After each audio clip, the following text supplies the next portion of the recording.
Good afternoon, everyone. It's Mark Polenkars coming to you live from the Rath Building in downtown Buffalo with another COVID-19 outbreak update. I'm joined by our Health Commissioner, Dr. Gail Burstein, as well as Kendra from Deaf Access Services, who is providing the American Sign Language for you today. We have not talked since last Friday. We have a lot of information, including some new information to share with you today. Once again, I thank everybody who's been following the proper social distancing guidelines and wearing your masks in public.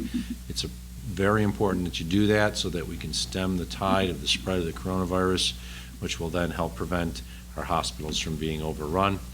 As always, we have a little proviso when we do these presentations, just about what we know of at the moment that I'm providing it. This presentation is as of the time it was presented. It may have changed already. You've heard me say this many times already. We just remind you, for the most recent accurate information, you should go to the COVID-19 site that Erie County has at www.erie.gov/COVID-19. Now, the latest case data. As of 1 p.m. today, there were 3,749 total positive cases out of over 17,000 in total that have been tested in Erie County. 283 people have died, unfortunately, from COVID-19. We are still in the process of getting updated information from the weekend. Often, Monday's number, which we usually announce around 6 o'clock, will be much higher than the usual because it also includes data from Saturday and Sunday, sometimes even Friday if it relates to a facility like a nursing home. But as of the time earlier today, there were 283 individuals who had unfortunately died. These were all positive cases before their death. These are not presumed positives. Some good news with regards to hospitalization numbers. 240 people were hospitalized as of May 2nd. That's a reduction, as well as 98 in the ICU, and 73 of those in the ICU had an airway assist. We've seen a reduction in all of those numbers. We're reporting something that you've never seen before. I'm going to turn it over to Dr. Burstein to talk a little bit about this. This is the percentage of positive COVID-19 tests in Erie County, looking at it on a weekly basis. And what we're seeing, which is with more testing, we are also seeing the percentage of those who test positive as part of those testing drop. So Dr. Burstein, would you like to talk about this? Sure, thank you. So as our county executive mentioned, that this is a graph looking at the proportion of COVID-19 tests that were done among Erie County residents that were positive by week. And so you can see along the x-axis, we start off the week ending March 14th, and then we end at the week ending on May 2nd, which was just this past Friday. And then along the y-axis is the number of specimens tested. So the blue part of the bar corresponds to the total number of specimens that were tested, and the orange part corresponds to the numbers that were positive. So you can see that as time goes on, two things. One is that we're seeing that more and more people are being tested as our availability of testing options that has expanded, that we'll just remind folks about later on in this webcast.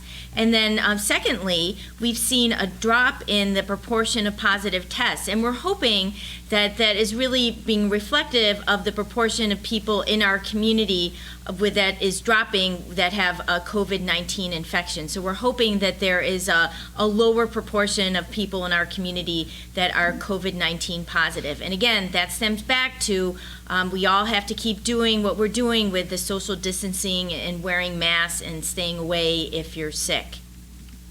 Thanks. Thank you, Doctor. Hospitalization data, of course, these are important charts. The hospitalization for May 1st and 2nd continues a slight decline from what we saw last week. Total beds dropped from 242 to 240 from April 30th to May 2nd. And we've seen a drop in ICU beds from 102 to 98. And we've also seen a drop in ICU assists, intubation from 76 to 73 on May 1st and 2nd. And if you look at this chart over a 2-week period, you'll continue to see that the blue line, the red line, and the yellowish, greenish line is slowly reducing. We know that this is important data. The governor talked about hospitalization data earlier. We are over the 30% threshold that we need for open hospital beds as well as ICU beds. We do not want to see the numbers going up. Hospitalization data with regards to new cases is also considered. So it's very important that we see these numbers and this trend line continue to go down. That'll give us a greater opportunity to open up sooner. And then when you talk about those who are hospitalized on May 2nd, this chart will break it down based on age groups. We do not get specifics associated with where these people are coming from. We do get their age range from New York State. So you can see on May 2nd there was one that was between the ages of 0 and 19, so there was one infant in area hospital. There were 22 between the age ranges of 20 to 44. There were no children, in other words, there's like one child that was, I should say, between the ages of 0 and 19. I don't know, I said 0 and 1, 0 and 19. There were 22 between the ages of 20 and 24. There were 91 between the ages of 45 and 64. And then the largest percentage of it was the 65 to 84, in which there were 106 individuals. We have a lot of people saying, well, the only individuals that are in the hospital are those from nursing homes, and that is not accurate. We know there is a good proportion of the population that does not live in a nursing home that is in a hospital for COVID-19. In fact, 64 and below and under is 47.5% of the hospital population on May 2nd. So I want people to understand it's just not people who are frail that live in a nursing home that are being hospitalized with COVID-19. There's a good portion of our population, including our working population, that are in hospital with COVID-19. A good thing that we saw last weekend was a drop in the admissions as compared to discharges, where there were greater discharges than admissions. The most recent day there actually were more admissions than discharges, but a positive note, it was the lowest amount of new admissions in any day during that 2-week period. So that I take as a good sign that we're still seeing a positive trend, which is more people are being discharged from the hospital, at least in the last 3 days, than there were admitted. We're going to keep on watching that. It's a very important trend line as a key indicator, as was noted by Governor Cuomo earlier today. You want to look at who's being hospitalized and look at that as a percentage of your population. So we're doing that. We're not where we need to be based on the metrics issued by the governor's office, but we're getting there, and we want to keep that trend going by reducing the number of people who are ill who then require hospitalization. The mortality data, you see it on the screen right there. This is a breakdown by age, and of course you can see that the vast majority of individuals who have unfortunately died as a result of the COVID-19 outbreak in Erie County are those that are over the age of 70. But that doesn't mean just because you're younger you're invulnerable. You can get sick. You saw the numbers before that people can get sick and be hospitalized. You have a much greater chance of recovery if you're younger, but you can get sick. When it comes to death, though, it certainly has had a greater impact on individuals 70 and older, including those especially 80 and older. So this is no laughing matter. If you're older, you are much more at risk to unfortunately die. And then a little over 51.5%, 51.6% of the population that has died is unfortunately male, and the remainder is female, which is opposite data which shows who's actually catching it. So if you're an older male, you're much more susceptible to unfortunately passing from COVID-19, and this is basically that same information in a bar graph. On to the next, I'll turn it over to Doc to talk a little bit about mortality data. Thank you. So you can see that we still have a spread of different race ethnicities who is at risk of death. And just and they're getting closer to the reflective of the total population. So, for example, among the people in Erie County who are white, it makes up about 80% of our population and 77% of our fatalities. And among the people in Erie County who are classified as Black or African American, that makes up almost 15% of our population. And again, there is still a disparity with almost 20% of our fatalities. And again, we're working with our community to try to address those disparities. And then looking down at Hispanic and Latino, again, that make up about 5% of our population. It does make up about 1.4% of our fatalities. So again, we all have to acknowledge what the health disparities are in our community and work together to try to address that. And I think we have made some headways in the past few weeks, just acknowledging the problem and trying to address the issues and try to put some solutions in place, and we're going to continue to do that. Thank you, Doctor. Erie County Responds has been doing a lot of response since day one in many different ways, whether it's on the economic or the health related, but we wanted to highlight a couple of things that are very important. Domestic violence services. There's a number of agencies in our region that provide domestic violence services. We have received information regarding increases in domestic violence, though the calls themselves to our 911 have not necessarily increased. But we have been hearing from agencies that are getting more calls regarding domestic violence.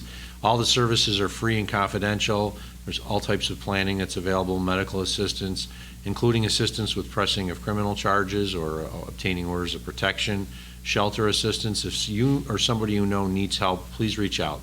Family Justice Center, you see a little logo there. But here's where the phone numbers are. Local help's available by phone, online chat, and in hospital emergency departments, you can call the 24-hour domestic violence hotline at 1-800-942-6906. The Family Justice Center is available to offer assistance to those who are in need in fear of domestic violence or violence also against children. 716-558-7233. That's 558-SAFE. SAFE. For deaf or hard of hearing individuals, you can call 711. And if it's an emergency, if you are fearful for your life, you may call 911. You can also text to 911. We think that's very important in domestic violence situations where someone may be afraid to get on the phone and talk to an individual and fearful that their abuser may hear them, but you can text to 911 as well in Erie County. Now, our business task force has been working very hard to address the issues associated with the economic near depression across our region. We announced a week or so ago the Erie Grown site to help as a resource hub for our local growers and consumers so that we can put together farmers and growers with consumers. Based on the information I've received from our Department of Environment and Planning and the Office of Agricultural Services, they've been getting a lot of hits to that website, so don't be afraid to go to erie.gov/ErieGrown to get information on where the nearest family farmer, where the nearest place may be where they actually are selling goods direct from farms to the public, including farmers markets and the like. Our ECIDA, the Erie County Industrial Development Agency, has put together an emergency relief loan package for local businesses and have many other programs as well. I got an update on it last week, and I was surprised we did not hear of as many businesses applying for it as we thought we would. So we want to continue to let the public know, if you are a small business person, there are all kinds of programs available through the ECIDA, and you can go and find those on the website at ecidany.com. And then you can go to the specific link here regarding the COVID relief business loans that are available, or just call 716-856-6525 to talk to a representative from the Erie County Industrial Development Agency to help you continue your business, to help you get through this crisis. The Buffalo Niagara Partnership has a COVID-19 business link. You can see the link on the page right there, and of course all of these slides will be they're being put right now on Twitter, but they'll also be put on Facebook later, so you can get the links later if need be. But the business link is a great thing to connect businesses with other businesses and partners so that they can continue to hopefully grow during this very difficult time. And we know a lot of folks that are small business owners have applied for SBA loans. I've already heard of many stories of SBA loans being received by companies. You can call the local SBA office here in Buffalo if you have questions and problems at 551-4301. So it's not like you're going to talk to somebody elsewhere in the country.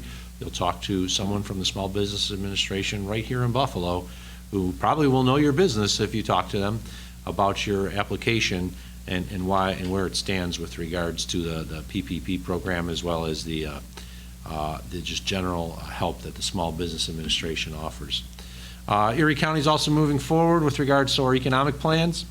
We recently completed the purchase of the site that will be an agribusiness park in the southern part of Erie County at the old Angola Airport. People were wondering, what does this mean? I mean, what it does is it connects producers with businesses that sell agricultural products. What we're also trying to do is create a hub for the industry that relies on agricultural products, but often you don't think of as a local producer or user of goods of agricultural products. I'll give you an example. Rich Products, Perry's, Goya, these all use agricultural products in our region. The yogurt manufacturers, or the yogurt producers, I should say, in Genesee County that rely on the dairy farmers of Western New York to provide them milk. So this is what we're hoping will be is a business park of producers of products that rely on the agricultural of our community to continue to grow. So this is out in Evans at the old Angola Airport. This is kind of what it looks like right now. We're developing a site master plan, putting together, working with our partners, Utility Network, and I want to thank National Grid because they helped us with a grant to acquire this property. And now we're moving forward with New York State on a plan to develop it so that we can grow. So even though we're dealing with everything associated with COVID-19 right now, we are looking forward to the future, to restarting our economy and growing it even some years down the line with this new business park that will exist in Evans. But today we still address the COVID-19 crisis, and with that we have the public health testing criteria, and I'll turn it over to the doctor once again to talk about what our Erie County Public Health Lab is doing. Thank you. So as the governor announced earlier today, we know that testing is one of the criteria for reopening. So we really want anybody who is eligible for testing to come to one of the many testing sites available in Erie County. So in Erie County, in our swab clinic, which is Monday, Wednesdays, and Fridays, we are offering free testing to anybody who is symptomatic, regardless of where they work or where they live or anything else. And anybody that has symptoms of COVID-19, we really want to make sure that you are tested so that we are all aware if you are positive, and you can stay isolated, and we can contact your close contacts, and making sure that they get into quarantine and they have the opportunity to be tested, because we really want to get those numbers down so we can open up again. So our specimen collection is by appointment only, so you can call 858-2929, and there'll be a menu of options. So option 1 is just general information for the public. Option 2 are people who have symptoms and they have a primary care provider. They'll automatically be transferred to the line with Kaleida Health. Option 3 are for people who have symptoms and do not have a primary care provider, and we will schedule you at the county. And option 4 are for questions for general health care providers. Next, please. So we are, I also want to point out, as I mentioned, that we have many more testing sites available in our community. And so another great resource is that Kaleida has opened up a clinic downtown at the Leroy R. Coles Jr. Library on East Delavan Avenue. And that is open also on Monday, Wednesdays, and Fridays between 9 and 5 for people who have COVID-19 symptoms. And again, it's by appointment only. They're hoping that people will be able to get a referral or a prescription from their primary care provider, and you can just go on to Kaleida's website or call the number, and they will be able to schedule for you an appointment on the east side of Buffalo. Next. Also, the New York State Health Department is joining to helping us get people tested. They also have a drive-through clinic downtown on the Cobblestone District on Perry Street near the arena. They are, again, a drive-through testing site, and they are testing also anybody that's symptomatic, again, regardless of where they work or live, and they're also testing contacts like we are. Again, it's by appointment only, similar to the other testing sites, and so you can call the New York State COVID-19 hotline at 888-364-3666.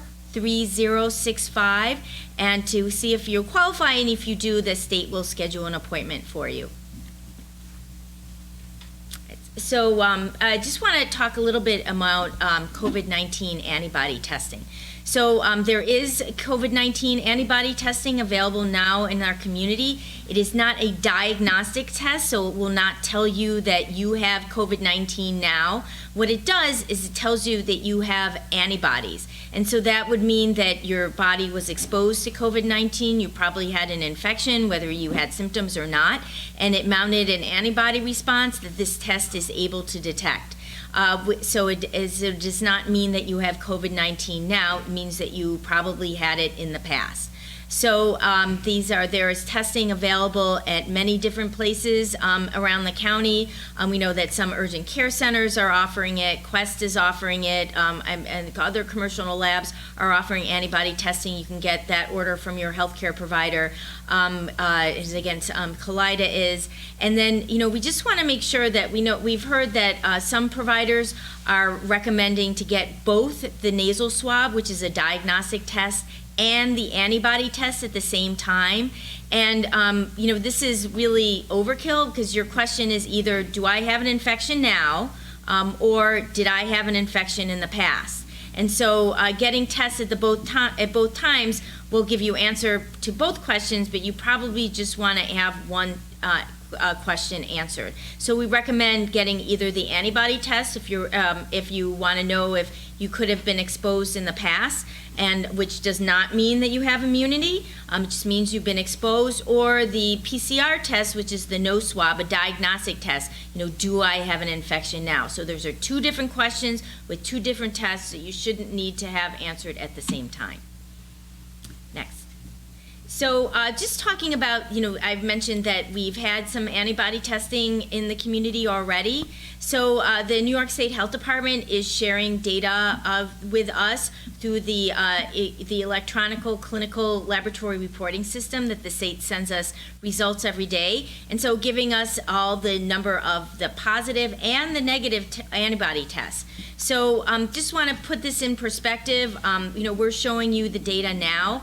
And again, it's less than 1% of our population that have been tested. So it's a very, very, very small sample of the population that have been tested. So again, this may not be reflective of the entire county, but again, just want you to look at those numbers. It's also a very small proportion of those who have been tested that are positive with antibodies. So that tells us is that, we're still, if there is such a thing with herd immunity with this infection, we're still a long way off to that 60% that we need to reach. So there's still a lot of people in our community that are susceptible to COVID-19 who have not been exposed. So in continuing our social and physical distancing, washing our hands, wearing our masks, staying away from sick people is still critical to continue, because they know we are still so many people in our community that are susceptible. So we have to keep doing what we're doing and keeping those numbers down. One thing I would note is we do not have exact data, a breakdown of where these 8,223 people live. How it breaks down on the racial breakdown of Erie County, so I don't know if this is truly a good representation of the county. You can also do statistically sampling, and this is a statistical sample of people who live in Erie County, but I don't know if it's a statistical sample based on the actual percentages and where they live in Erie County. We're going to get more information on that fairly soon. But it does go to show that a certain portion of our population has been exposed to the COVID-19 or to the coronavirus. They may not have actually been sick. They may have just actually had a minor issue or not had any symptoms at all, but they were exposed to it, and technically their body reacted to it.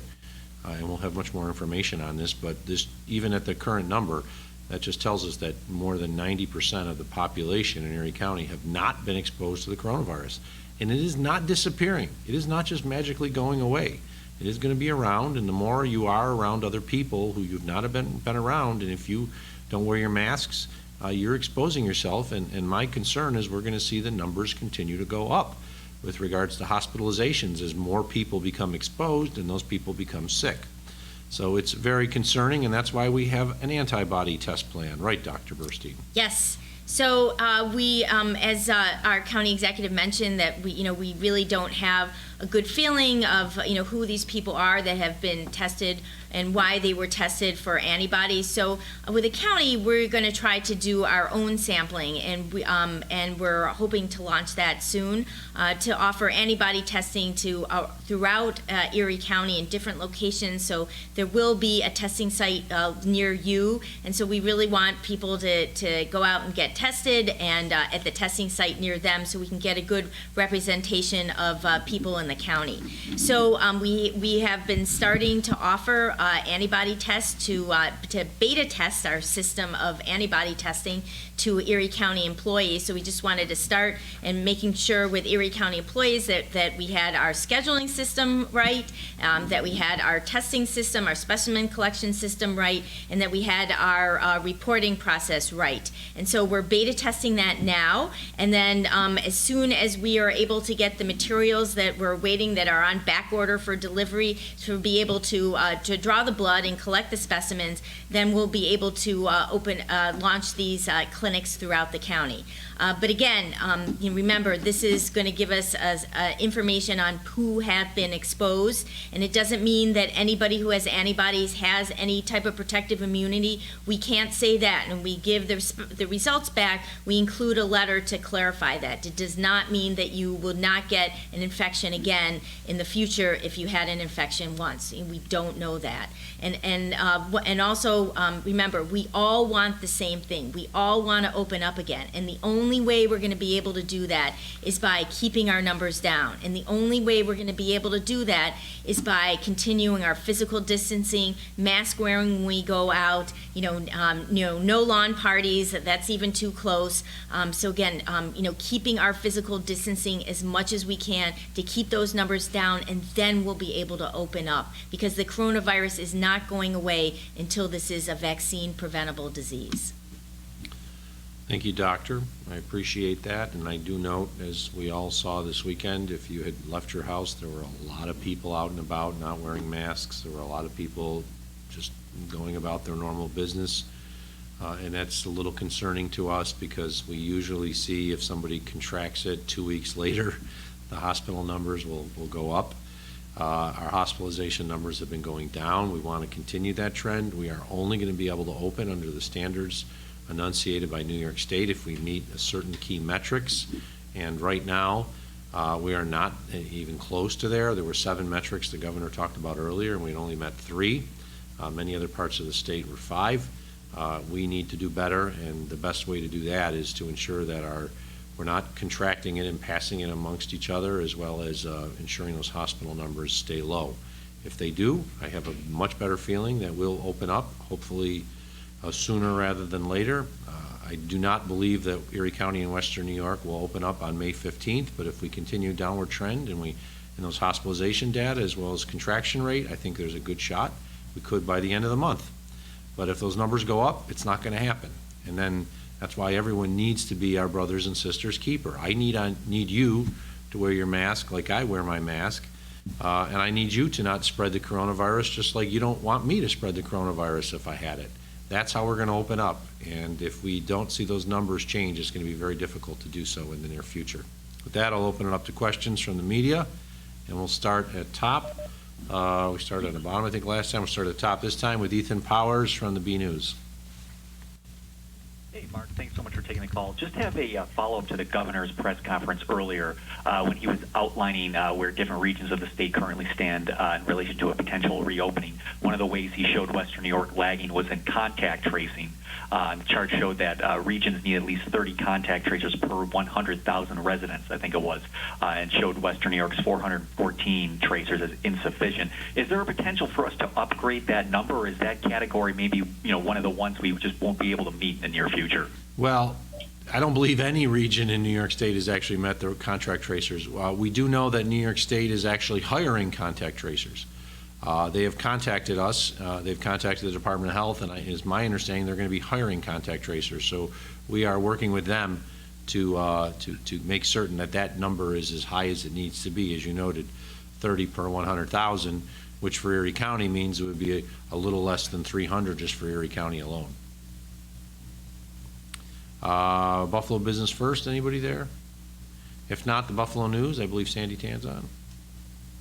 Yes, hi, thanks. You said you don't believe that it's likely that we will open by May 15th, but probably May 30th. I'm wondering why you think May 15th might be out of reach. And I'm also wondering about the high numbers last week. It looks like we're back on a downward trend. Could the higher numbers last week possibly have been associated with folks getting together over Easter? Regarding the second part of your question, I can't really hypothesize. We don't know exactly why. We've been trying to share the age data to show that the individuals who are hospitalized are not just those that are in nursing homes in their 80s and 90s, as is often the case. We want people to understand that people are getting sick and hospitalized who are younger. So it's important for public to understand that. We don't know the exact reason. The governor has asked for more data to be provided by hospitals as to where people are coming from going forward. So every hospital regionally, which of course in Erie County, the three main hospital groups are Kaleida Health, Catholic Health, and ECMC, as well as Bertram Traffy Hospital down in the southern part of the county. They will all be required to provide to New York State, which will then come to us, the data that says where this person came from, where they think they may have contracted the coronavirus. Were they a nursing home, or were they just an average citizen and maybe they caught it from someone that they know had it, or maybe they just went to a local store and potentially caught it. So that data is going to be provided to us very soon from New York State. With regards to the 15th to the 30th, just conversations I've had with the governor's staff and the metrics that they're looking for. As noted, we are lower on the metric scale than we should be compared to other parts of upstate New York. And I've always felt that if the governor was going to open up anything first on May 15th, it was going to be areas like the North Country and the Adirondacks, maybe parts of the southern tier, the Mohawk Valley, where they've had much less an outbreak just to begin with. And they just don't have the issues with the caseload in the hospitals as well as the total cases to begin with. It was always my feeling that Erie County, in Western New York, if it was going to be open, would probably be part of a second group, not the first group, because they want to monitor what happens, and they can monitor in those other communities what happens after they open. And if they see a spike in cases there, they know if they open here, we'll see a spike in cases. Okay, thanks. Okay, Spectrum News. Aaron? Mark, what do you think of the comptroller formally declaring a deficit today? And can you give us any idea of what sort of measures the plan they're developing will include? I thought it was premature to declare a deficit. We're actually sending over a budget monitoring report today that shows in the first quarter we ended up with a $2.4 million surplus. The first quarter of the year was a good year. We had a bad April. We haven't even gotten our first sales tax numbers in yet for April. Those will be coming soon. We do know we're going to have significant shortfalls, but we have time. This is not something that needs an immediate crisis situation where we've just got to go slash and burn county government. My administration, working with the department heads as well as the other elected officials, will be coming up with a plan. The plan is going to rely and be dependent upon what happens with the federal stimulus package this next round, this 4.0 round. Since we last talked, I've had conversations with Senator Chuck Schumer. I've had conversations with our representatives in Washington, D.C. with the National Association of Counties, as well as in Albany with the New York State Association of Counties. We all believe that a stimulus package will be coming forth. I'm hopeful that something will be finalized in the next week and then voted on in the next 2 or 3 weeks. The Senate is returning now. The House is not returning for a couple more weeks. But it's too early to go out there and say, here's the exact amount that we believe we're going to be short, especially considering during the first quarter of the year, we actually ended up with a surplus of $2.4 million. Mike Baggerman, WBEN. Just as a bit of a follow-up to that, I actually had a chance right before you came on the air to talk to Congressman Brian Higgins. He told me that there's going to be about $81 million coming to Erie County in the next stimulus bill, which is a little bit lower than what you had projected last Friday. I guess just as a follow-up to that, $81 million, how significant do you think that is for Erie County? Well, that would be significant, but I also believe that we have a chance for more money. There's discussions that are going on for higher dollar amounts in total. I know from talking to Senator Schumer that there's a lot of potential on the table. There's also a possibility that this could not be just a one-year plan, but something that would be there for 2 or 3 years of assistance to local governments. The original proposal that Congressman Higgins is talking about was sort of the 3.5 that did not pass, that was on the table, which would have provided about $80 million to Erie County. That's sufficient, but it probably wouldn't cover what our projected shortfalls are in the future. We're not in a situation where we're running low on cash. We have cash. We're not in a situation where I immediately need to start cutting huge amounts of county government. We have a little time. I'll be providing eventually a response to the legislature, but this is all going to be dependent upon where the federal government goes. If the federal government comes in with a very big package, it may actually save us from having to do huge cuts. And then we have some other mechanisms as well, including our fund balance and the $24 million that we had as a surplus last year that we can use to help offset costs. I, being the former comptroller, know it's very important to end up with a balanced budget, and we'll do that no matter what, but we don't need to jump through those hoops and figure everything out immediately. We do have a little bit of time. WBFO, Mike Moroziak. Good afternoon, Mark. Earlier today, during his daily briefing, Governor Cuomo called on local governments and law enforcement agencies to help enforce social distancing. And he I'm losing you, Michael. recommended they use penalties as they see fit. We did ask Erie County. We'll go on. Mark, you there? Can you hear me? I can hear you. We're losing you, though. I did hear your question, which was regard to Governor Cuomo talking about again. local law enforcement and the law enforcement Right. enforcing the pause orders. Yes. We've had conversation with local law enforcement, the sheriff's office, and others. It is incumbent upon law enforcement to enforce the pause orders. What we saw this weekend in some places was not following the pause orders. There was a lot of groups that were breaking the orders, thinking that just this is nothing. Why should we worry about it? Well, go talk to someone who's been sick. Go talk to an individual who lost a family member, and you'll find out why it's very important to follow this. I'm hopeful that local law enforcement will follow, and that includes right here, starting in Erie County with our sheriff's office. They've indicated to me they're just waiting for further guidance coming from the state police on whether they should be writing tickets and what other actions should be taken. I hope that all local law enforcement, from the city of Buffalo to all the towns, the village police forces, do the same. We want to do what's right for our community, which is to protect our community. It may seem like it's more than we ever expected, because it is. We didn't expect to be in this situation 6 months ago. But we're here today, and we need to protect as many people as possible. So I understand what the governor's talking about. I get lots of messages sent to me through social media, as well as we get calls to our office of what they think are people violating the pause orders. We pass those on to appropriate resources, and we just hope in the end that people do the right thing. It's like an old Spike Lee film, do the right thing. In the end, you'll be better for it. But if we don't do that, I mean, we're only going to get hurt ourselves as a greater community. People want to open up Western New York. I understand what your pain is. I believe it. I feel it. I understand. But we can't do it if our hospitalization and contraction rates are not going down. If they're going down and they continue to go down, that's a good thing. If they start going up again because people are ignoring the pause orders, I don't know when we're going to open, folks. It's as simple as that. So please follow the rules. WBOK? WGRZ? Hello. Hi there, Mark. In regards to, Steve Brown. Hi, Steve. Call. Thank you for the opportunity. Hi there.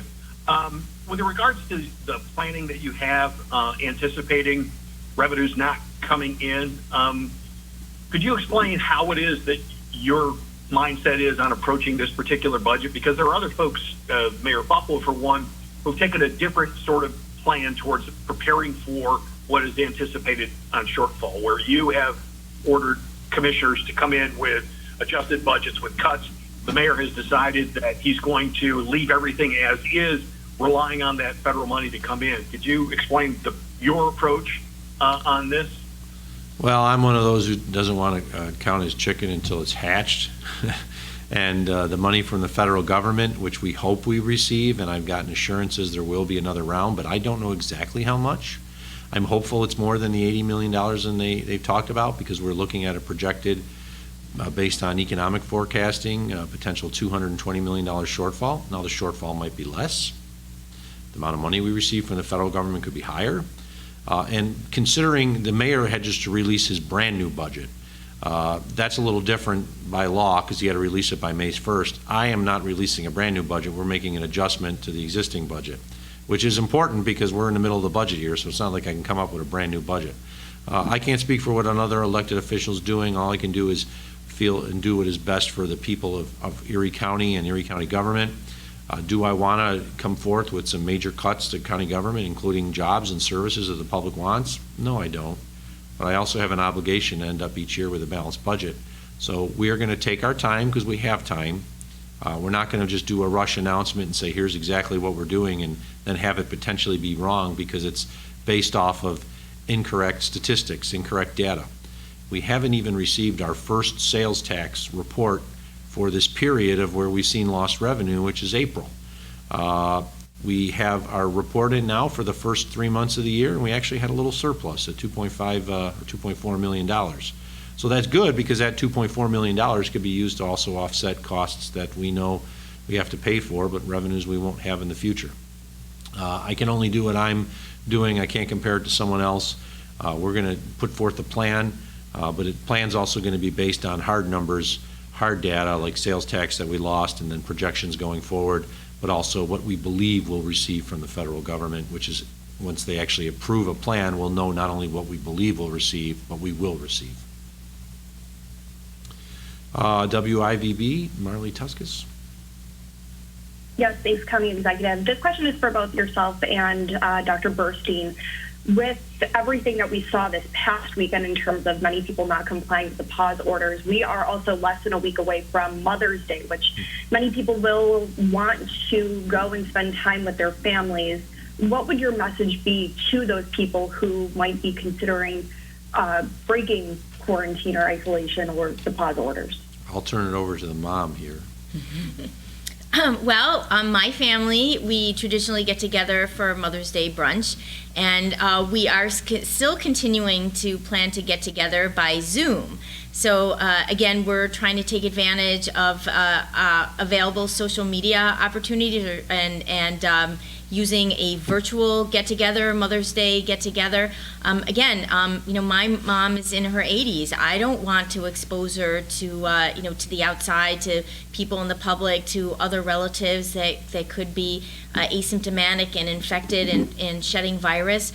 So again, we're going to be doing this virtually as a get-together. It doesn't mean you love anybody any less. Doesn't mean that you don't care for them. It doesn't mean you don't want to spend time with them. It means that you love them and you want to keep them, make sure that they're safe and healthy. And so that's why you can do it, through some type of web-based system, or through even just phone calling, or sending a Mother's Day card that you're working with your kids. They can make a little card out of a drawing with crayons. I mean, there's so many ways to reach out, and I think we have to be innovative and do something different this year, and because we have to, because again, we want to tell mom that we love her without putting her at risk for COVID-19.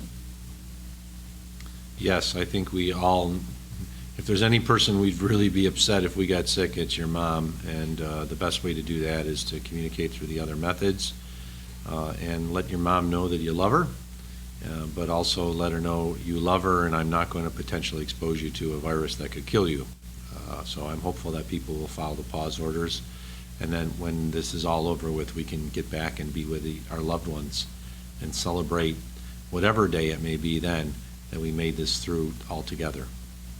WKBW, Ashley Rowe. Hi, Mark. You mentioned we've got time. I'm talking about the budget.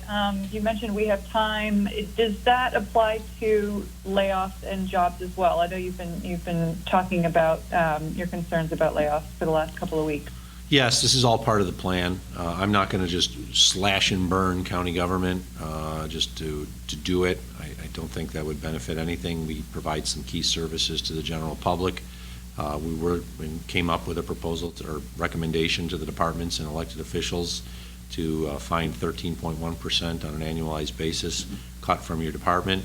That would entail some job layoffs. I spoke this weekend to Denise Chamarro, the head of the CSEA unit for Erie County. We talked a little bit about the financial difficulties that Erie County is in. I think they certainly would not want to see layoffs, but they also understand that if I don't have money to pay for services, I can't provide those services. So it's going to be all part of the proposal that we eventually submit, and that is going to be highly dependent, as I said, based on the assistance we receive from the federal government. If we don't receive any assistance from the federal government, then the 13.1% cut is the worst case scenario. That's it. If we receive assistance from the federal government, then we'll be able to plug in whatever the shortfall is, that portion of it that we receive from the federal government, and make our plan based on then the remaining number. Just making sure I heard that right. So I'm sorry, 13% is what you're asking. We're asking the department heads as well as the other elected officials to come up with a 13.1% cut across the board as a base plan, which is the worst case scenario. That would not need to be put into effect at a 13.1% cut if we receive some federal assistance. Every dollar we get from the federal government means that's one less dollar I need to deduct from county services with cuts. But that is the worst case scenario. And if we do receive federal assistance, that'll help us reduce that 13.1% cut to a lower amount, which then ensures that services that the public wants are still open, whether it be our parks, which we're still trying to keep open. The libraries are closed, but they are providing online services.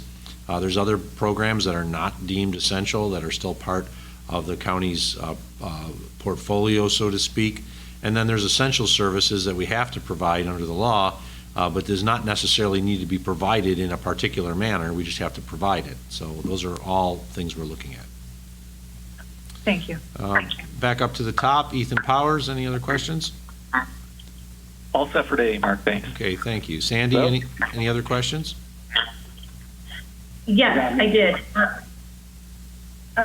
When you are looking at the formula that the governor has for reopening the economy, Erie County is in red in 3 areas, and one of those is the number of tests. They recommend 30 tests per 1,000 residents, and we are in red as not meeting that ratio yet. Right now, it looks like only downstate communities are meeting that ratio. No one in upstate, and you need to know, no one in upstate has met that ratio. Though I will note, we've now performed the highest amount of tests of any county in upstate New York. No other county in upstate New York has performed as many tests as what we've been able to do. We've really ramped up testing in the last 2 weeks after we fought to get as much testing material as we could earlier and just weren't getting it because it truthfully was going downstate. They had a horrible outbreak down there, and the vast majority of tests were going there. No area in upstate New York has met that testing protocol.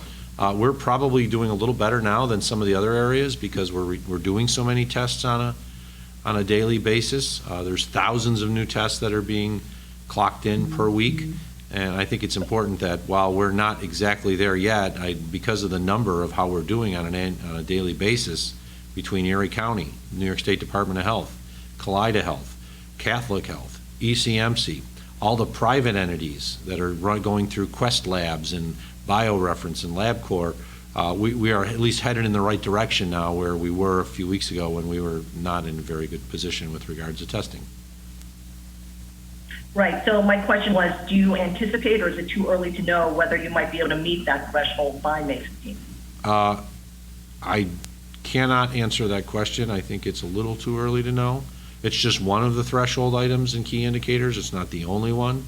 The one thing I do know from the conversations I've had with Lieutenant Governor and Governor's staff, and I've got more later today, is the testing has ramped up. The Governor's office, including the Governor, has noted he's a little worried about what he saw with regard to our PCR testing results as well as our testing results in the antibodies. I think we're going to be getting a lot more testing done very soon, including by New York State in this region. But to say that the testing indicator will be met by May 15th, that would be just a pure guess. Aaron Okay, from thanks. Aaron from Spectrum News. Yeah, I have a question for Dr. Burstein. I know there's a lot that we don't know about this virus still, and information keeps coming out. But as they're working to develop this vaccine, is this going to be something where you get vaccinated once, like the chickenpox, or something that you have to get vaccinated for every single year, like the flu? Well, I think that hopefully we all hope that it's just a one-shot deal, as we say. However, I think what we do now with other new vaccines is we follow people who have been vaccinated and see if there's a waning of immunity by drawing specimens for antibody levels, and then also to look to see if people are reinfected. So, again, it's called a post-marketing trial. So after the vaccine has launched onto the market, they continue to do studies to see if there is a booster that is needed. So, I can't tell what will happen. Also we'll have to see if this virus over time mutates. So it would have to be like the flu vaccine, that we might need a new vaccine every year. So time will tell. I mean, we're just waiting for this one vaccine to come now so we can make this a vaccine preventable disease, and then see, how often people need to be reimmunized. Thanks. Mike Baggerman, WBEN. Hey, Mark, I know you're worried about people overcrowding one or two specific parks across Erie County in recent weeks. But, as people still look for activities to do, is there any sort of activity that you would consider reopening so people can just get away from the parks and look for other options? Well, we have submitted to New York State the updated campground order. There was some confusion from New York State, so they're looking at it. We have not given the full approval yet. Just want to remind everybody that any order that I do now has to be approved by New York State. So I'm hoping to have that result back within the next 24 hours. We were able to open up the golf courses, or at least Elma Meadows, this weekend. I know the city opened up 2 courses. So we're trying to open up things that provide for an activity that is a safe social distancing from each other, and golf can do that. It's just a very difficult scenario because we can open up things, and as long as people follow the rules of social distancing, they can be done safely. But if they don't follow the rules, then it really doesn't matter what you open. It's going to be difficult to do it. So we're continuing to have conversations with our partners in the health department, locally in Erie County, as well as New York State, and also New York State government in general, with regards to what they feel is appropriate, because it's basically New York State that has the general rules with regards to what's open and what's not. Mike Moroziak, WBFO.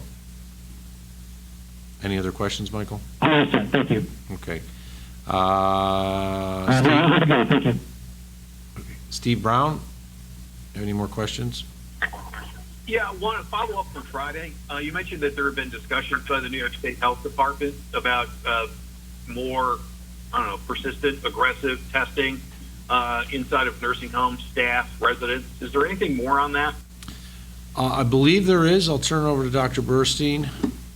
Thank you. So what I've been notified so far by the state health department is they do want to aggressively go in and to in nursing homes to ensure that both the residents and the staff are healthy and do not have COVID-19, and that they're able to have the appropriate PPE to remain healthy, and also the strategies to relocate people, residents who are COVID positive, and making sure that staff identified are COVID positive are out in isolation and not back to work.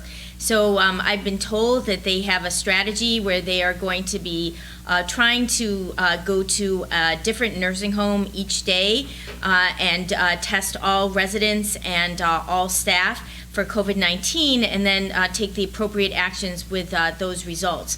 So I know that they have started, and they're hoping to go to 6 nursing homes each week. So again, they just started this, and we are working with them if they need supplies, or working with them to do the notifications and contact tracing.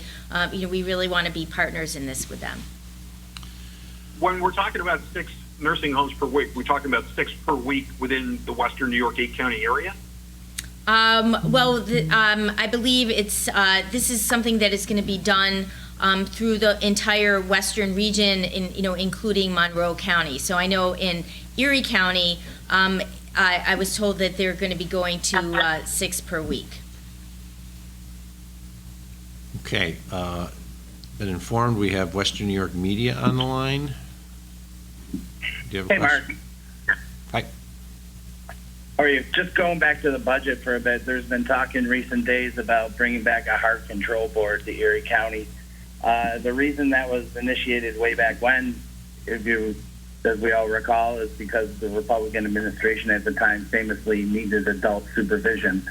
So obviously, this is a totally different situation with any upcoming budget concerns. So why would a control board, would it be necessary to be reconvened? Who would be responsible for reconvening it? And again, would it even be something that's necessary? Well, if the people remember when the control board was put in place after the Red Green fiscal crisis, it was because county government leaders could not address the shortfall that they had created. It was not a creation because of a lack of revenue. It was because that they were spending well above their means, and they knew it. They knew it for a number of years in a row. I like to highlight and say it was the gravy train, and they were all on the gravy train knowing that the train ended at a cliff, but no one would pull the brake. They just let the gravy train fly over the cliff. New York State decided to pull the brake by putting in the control board, and a hard control board was put in place. I have communicated by email with Jim Sampson, the chair of the control board. They're monitoring what we're doing. I think they like the steps that we're taking. But this is totally different than the Red Green fiscal crisis in that that was self-created by county officials who refused to do the right thing. This is a global pandemic that's affected every government in the United States. We're no different than anyone else. And I think the control board members understand that. They would also have to ramp up their work if they went to a hard control period. They probably have to hire more people just to deal with the issues associated with it. And there's really not more they could do. I did hear some legislators last week saying, well, why don't we bring that control board? But there's really not a whole lot they can do. They could do a hiring freeze and a contract freeze. Well, we've pretty much frozen all hires. We haven't really entered into any new contracts unless they're essential ones. They could also borrow for us, which they've been doing at various times as well. So there's really not a whole lot that the control board offers that would be different in this situation. So those that are out there advocating for a hard control period, they don't remember why a control board was created in the first place, which is because of the inability of county officials to prevent a fiscal crisis from occurring and then addressing it. We did not have a fiscal crisis. We had the strongest finances that this region has seen, or at least this county has seen in many, many years. And there is no reason at this point for the control board to go hard because we have pledged, and I have pledged, to address this hole and fix it so it's just not going to sit out there forever. Thank you. Marley, Channel 4, do you have any other questions? I'm all set. Thank you. Okay. Last question. Ashley, any more questions? I'm all set. Thanks, Mark. All right, thank you. Well, we're trying to keep it to an hour, and it basically is an hour. We are very pleased at the direction with regards to the hospitalization numbers. I'm glad to see those go down. We're not too thrilled about what we were seeing this weekend with the great weather and so many people congregating. We saw good things and bad things this weekend. We saw people wearing their masks, and we saw a lot of other people congregating and not. And the one thing that we know is that anyone can contract the coronavirus, and you can pass it on to other people. So even if you're in your teens or your 20s and you're hanging out with your buddies and your friends, and you go back home and you give it to your mother, maybe you don't necessarily get very ill, but that's not the Mother's Day gift you want to give your mom this week, in the upcoming weeks. You want to give her your love. You don't want to give her the coronavirus and then potentially a very bad case of COVID-19. So please follow the rules. Wear your masks when you're out in public. Do the right thing. Cut down your trips to stores and things like that, because we know that those are high-risk areas. And if we do that, if we all are brothers and sisters keeper, we will get through this together. Thank you once again, and I'll see you on Wednesday. Bye.